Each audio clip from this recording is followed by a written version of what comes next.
Did you have this decision made before the election that this was what was going to happen if something went a certain way? Did you Well, have? my decision to retire, I've contemplated for a very long time. 25 years ago when I started this job, I expected to work until age 50, and then I was going to retire.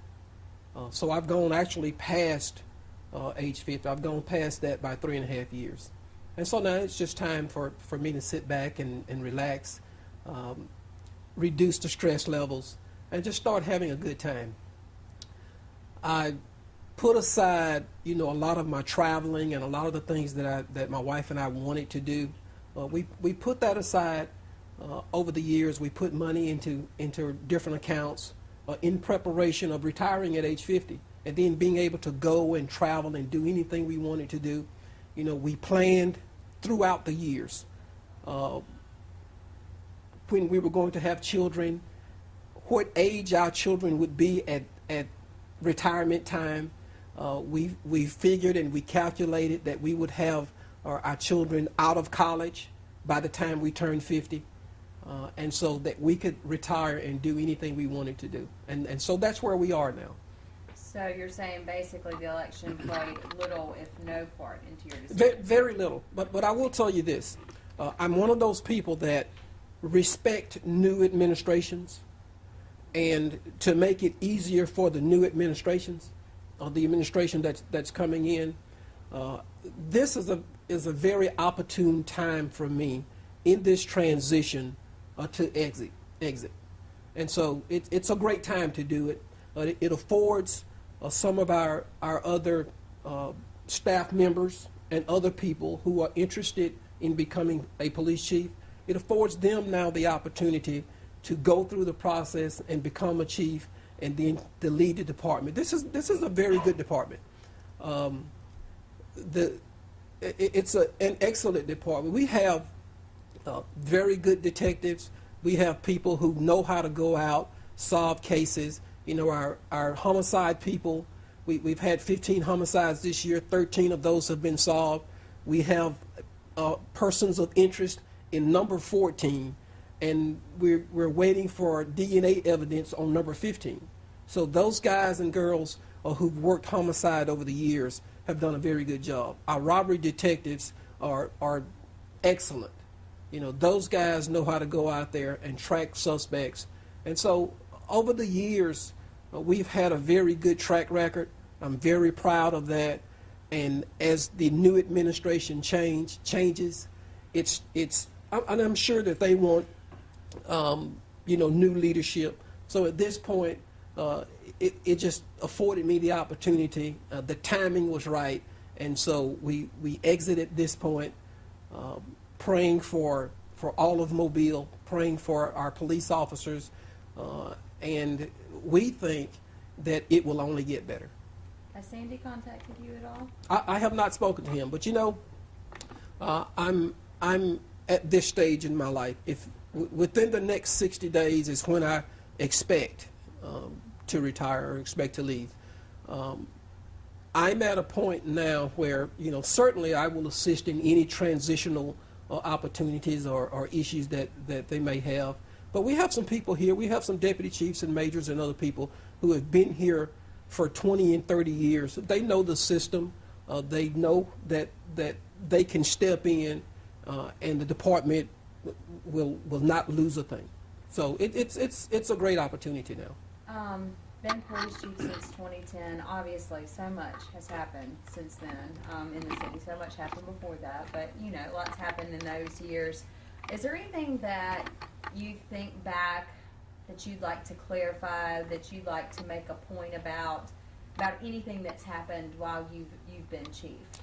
We have done a great job in a lot of the cases that we've worked. Some of those cases, on the top of my head, we go back and we look at the Kaiser Myrie case, where those officers did a great job. It took us a little time to get that case solved. The public was a little impatient with us, with the police, during that case. But we worked that case in a manner that caused us to have it solved and the persons responsible convicted. That's the way policing is. We don't always have all of the evidence that we need on the scene. So we have to go out into the streets. We have to do undercover work. We have to use confidential sources and confidential informants to further that case to a point where we can sign warrants and get those corporate suspects before a jury. That case took a little longer than we wanted it to, but we knew that we were on the right track. We knew that we would get it solved.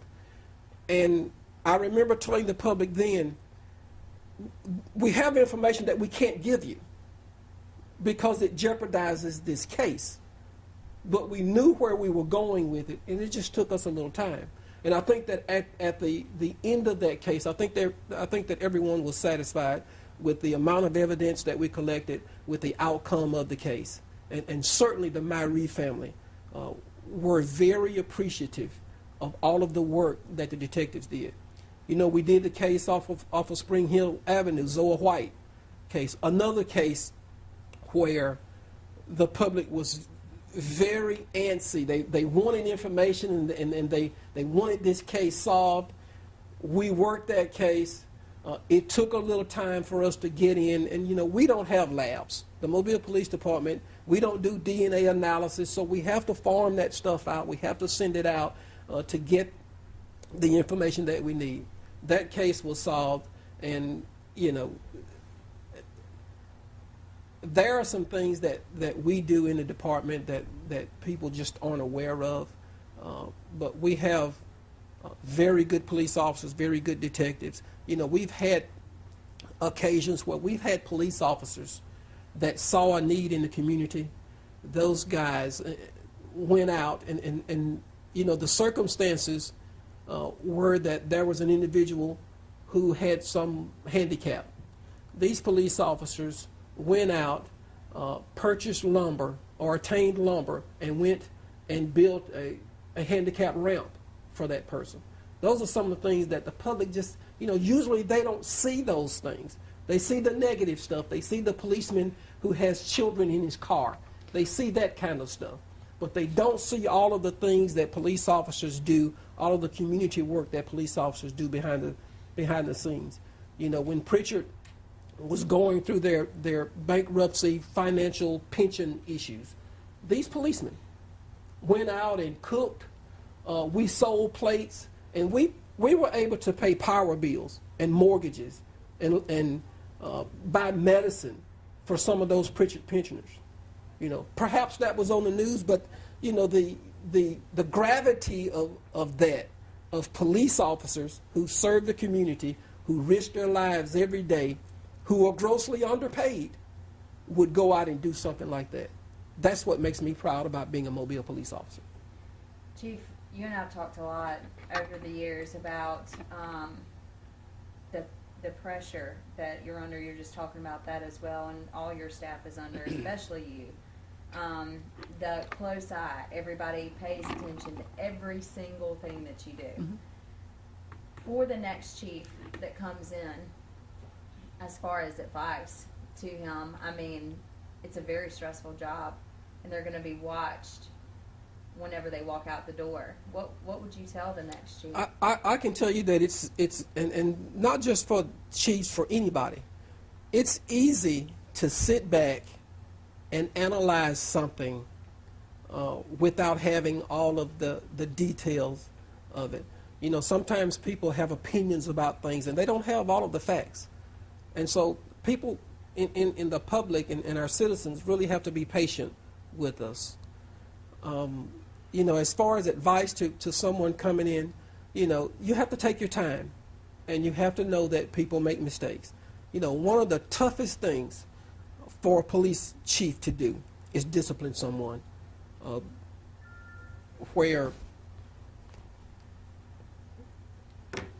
discipline is tough for people. Now, we know that we have to have rules. We know that we have to have regulations.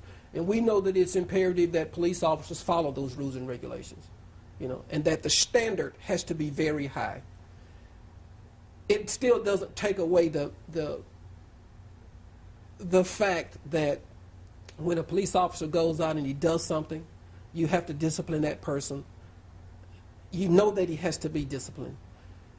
The tough part about that is this: when you have to remove someone from service, when you have to suspend a police officer, you know that those police officers have children.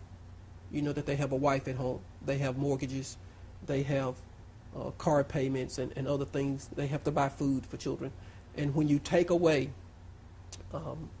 monies through suspensions, it's something that you have to think about. And so, essentially, what we've tried to do was do the minimal punishment just to correct the offense. But it's a tough thing to do. Anytime I've had to dismiss someone, I've lost sleep over a lot of those cases. But it was something that had to be done. You can only tolerate so much before you take an action, and you have to remove people. It's unfortunate, but officers have to be accountable just as other people in other businesses have to be accountable.